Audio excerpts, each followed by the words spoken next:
The year was 1139, and England was a land embroiled in chaos.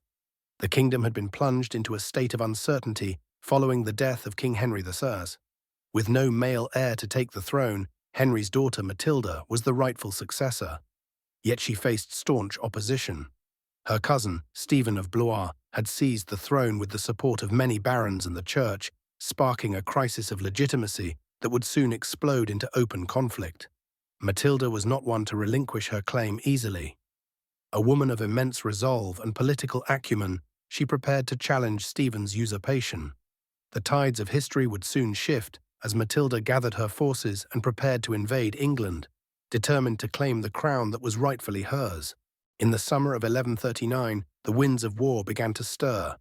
Matilda was residing in Normandy, a duchy she ruled with her second husband, Geoffrey of Anjou.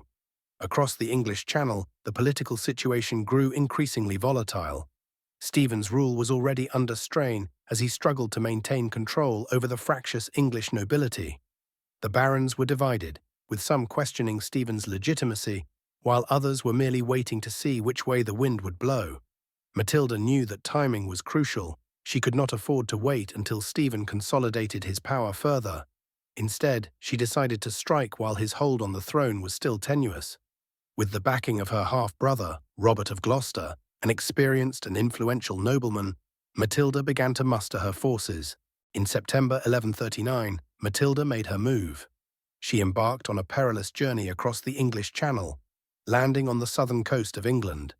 Her arrival marked the beginning of what would become known as the Anarchy, a period of civil war that would ravage the country for years.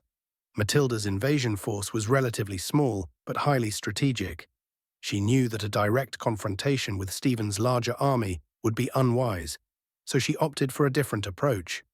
Her first goal was to establish a foothold in England by securing key fortresses and winning the support of the local barons. One of Matilda's first actions upon landing in England was to secure Arundel Castle, a stronghold of great strategic importance. The castle was held by William d'Aubigny, a nobleman who had married Matilda's stepmother, Adeliza of Louvain. Despite William's allegiance to Stephen, Adeliza welcomed Matilda and provided her with refuge within the castle's walls. Stephen, alerted to Matilda's arrival, quickly moved to besiege Arundel Castle. However, Adeliza's influence and the intricate web of loyalties among the nobility played in Matilda's favor.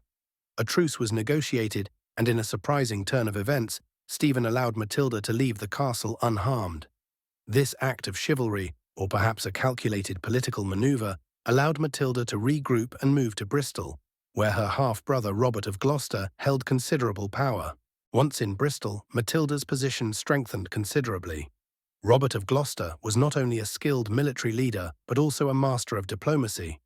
Together, they began to rally support among the discontented barons and other influential figures who were disillusioned with Stephen's rule. The city of Bristol became Matilda's headquarters, a base from which she could launch her campaign to claim the throne. As the months of 1139 waned and winter approached, Matilda's forces grew. The civil war that had been simmering under the surface now erupted into full-scale conflict. Skirmishes and sieges became commonplace as the supporters of Matilda, often referred to as the Empress's men, clashed with Stephen's loyalists across the country. By early 1140, the war was in full swing. One of the most significant events of this period was the Siege of Winchester, a key moment in Matilda's campaign. Winchester was a vital city, not only for its strategic location, but also because it housed the royal treasury. Control of Winchester meant control of the resources necessary to finance the war. Matilda's forces laid siege to the city, but Stephen was quick to respond. The two sides engaged in a brutal and protracted battle, with neither willing to cede ground easily. The fighting was fierce, and the city's streets ran red with the blood of soldiers from both camps. Matilda's forces managed to hold their ground, but the siege did not result in the decisive victory she had hoped for. As 1140 progressed, the war became a grueling test of endurance. Both sides suffered heavy losses, and the balance of power shifted back and forth like a pendulum. Castles were captured and recaptured, alliances were forged and broken, and the common people of England bore the brunt of the suffering as the land was ravaged by the constant fighting. Matilda's cause was bolstered by the arrival of reinforcements from Normandy, sent by her husband, Geoffrey of Anjou. These fresh troops provided a much-needed boost to her campaign, but the war was far from over. Stephen's forces, though battered, remained formidable, and the king himself was determined to maintain his grip on the throne. One of the most audacious moves in Matilda's campaign came in late 1140, when she set her sights on London, the heart of England, and a symbol of royal power. Taking London would be a significant blow to Stephen, and could potentially turn the tide of the war in Matilda's favour. Matilda's approach to London was met with both hope and fear. Many of the city's merchants and influential citizens were weary of the ongoing conflict and uncertain of which side to support. Matilda's supporters within the city began to agitate for her entry, believing that her presence would bring stability and end the chaos. However, Stephen's forces were well aware of the strategic importance of London and moved quickly to fortify the city's defences. The stage was set for a high-stakes confrontation, one that would have far-reaching consequences for the future of England. As 1140 drew to a close, the war between Matilda and Stephen showed no signs of abating. Both sides were locked in a deadly struggle, with the crown of England hanging in the balance. Matilda's invasion had sparked a conflict that would shape the course of English history, a battle not only for power, but also for the very soul of the kingdom.